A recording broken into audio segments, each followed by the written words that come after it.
સુરતમાં હોળી પર્વ માટે ગોબર સ્ટીકની ધૂમ મચી છે। વૈદિક હોળી માટે ગૌશાળાઓમાં એડવાન્સ બુકિંગ થયું। લાકડાને બદલે હવે ગોબર સ્ટીકનું ચલણ વધ્યું છે। પર્યાવરણની જાળવણી માટે વૈદિક હોળીનો ટ્રેન્ડ ચાલ્યો। ગાયના છાણમાંથી તૈયાર થયેલી છે ગોબર સ્ટીક।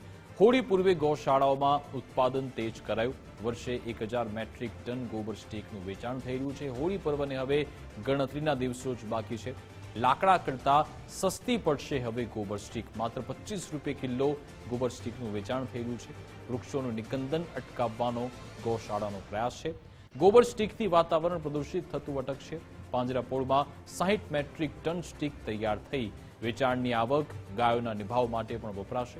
સુરતીઓએ પર્યાવરણ બચાવવા મોટો નિર્ણય લીધો છે। આ રીતે વૈદિક હોળી કરીએ છીએ।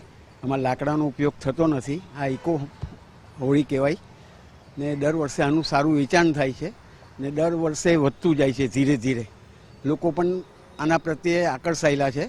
લાકડાનો ઉપયોગ નહીં થાય ને આનો છાણનો ઉપયોગ થાય। આ 25 રૂપિયા કિલો આપીએ છીએ। હિન્દુ ધર્મમાં ભારે મહાત્મ્ય ધરાવતા હોળીના પર્વને હવે ગણતરીના દિવસો બાકી રહ્યા છે અને તેને લઈને જે દર વર્ષે થતી વૈદિક હોળીની તૈયારીઓ છે તે હાલ ગૌશાળાઓ દ્વારા કરવામાં આવતી હોય છે। ત્યારે સુરતના ગોધરોડ ખાતે આવેલ જે પાંજરાપોળ ગૌશાળા દ્વારા દર વર્ષે તૈયાર કરાતી ગોબરના છાણમાંથી જે ગોબર સ્ટીક છે તે હાલ તૈયાર કરી દેવામાં આવી છે। મોટા પ્રમાણમાં જે ગોબર સ્ટીકનું વેચાણ છે તે થતું હોય છે અને તેને લઈને જે વૈદિક હોળી છે તે પ્રગટાવવામાં આવે છે, જેની સાથે પર્યાવરણની પણ જાળવણી થાય છે। ત્યારે એના સામાજિક આગેવાન ધર્મેશ ગામે આપણી જોડે જોડાયા છે। સીધી વાત કરીશું તેમના જોડે। જી ધર્મેશભાઈ। જી, આપણે જેમ વર્ષો પહેલા વૈદિક હોળીનું જે રીતના પ્રાગટ્ય કરતા અને વચ્ચે ક્યાંક ને ક્યાંક શહેરો આવતા અને શહેરોની જે દેખાદેખીની અંદર લોકો લાકડા તરફ વળેલા, અન્ય વસ્તુઓ પણ હોમતા હોળીની અંદર, પણ હવે પાછા સુરતની પ્રજા, ગુજરાતની પ્રજા વૈદિક હોળી તરફ વળ્યા છે અને શ્રી સુરત પાંજરાપોળે આનું મેન્યુફેક્ચરિંગ કર્યું ગોબર સ્ટીકનું। ગોબર સ્ટીકનું મહત્વ એક તો ગાયનો જે ધુમાડા છે એનાથી કોઈ પોલ્યુશન એટલું બધું નથી થતું, એ પણ ફાયદો છે। પ્લસ સીધું તમે જંગલ ન કપાય એટલે લાકડાનો આપણે ન હોમીએ તો જંગલ ન કપાય, પર્યાવરણને સીધો ફાયદો છે। અને ત્રીજો ફાયદો સીધો ગૌશાળા પાંજરાપોળોને છે કે ગોબર સ્ટીકનો આપણે ઉપયોગ કરીએ તો એનાથી સીધો ગૌરક્ષા સાથે તમે જોડાઈ શકો છો। ગાયો કે એને આપણે વધારે નિભાવ કરી શકીએ।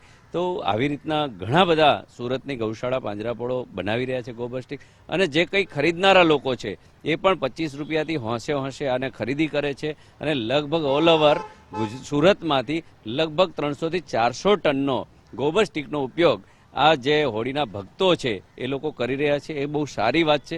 હજુ વધુને વધુ આપણે વૈદિક હોળી મનાવીએ અને લાકડાને આપણે બિલકુલ જાકારો આપીએ એવી મારી ચોક્કસ તમામને અપીલ છે।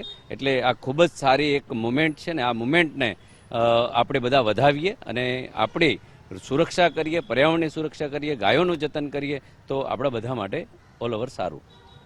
બિલકુલ દર વર્ષે હોળીના પર્વ દિવસ દરમિયાન છે તે 300 થી 400 મેટ્રિક ટન જેટલું જે ગોબર સ્ટીકનું જે વેચાણ થાય છે। એટલે એક રીતે કહી શકાય કે જે લાકડાની ગાઢ સામે હવે લોકો વૈદિક હોળી તરફ વળ્યા છે। એટલે આ વૈદિક હોળીની અંદર ગોબર સ્ટીકનો હવે ઉપયોગ કરવામાં આવી રહ્યો છે, જેના કારણે પર્યાવરણની જાળવણી તો થાય છે, પરંતુ તેની સાથે સાથે જે વૃક્ષોનું થતું નિકંદન પણ હાલ અટકાવવાનો એક ભગીરથ પ્રયાસ છે તે હાથ ધરવામાં આવ્યો છે।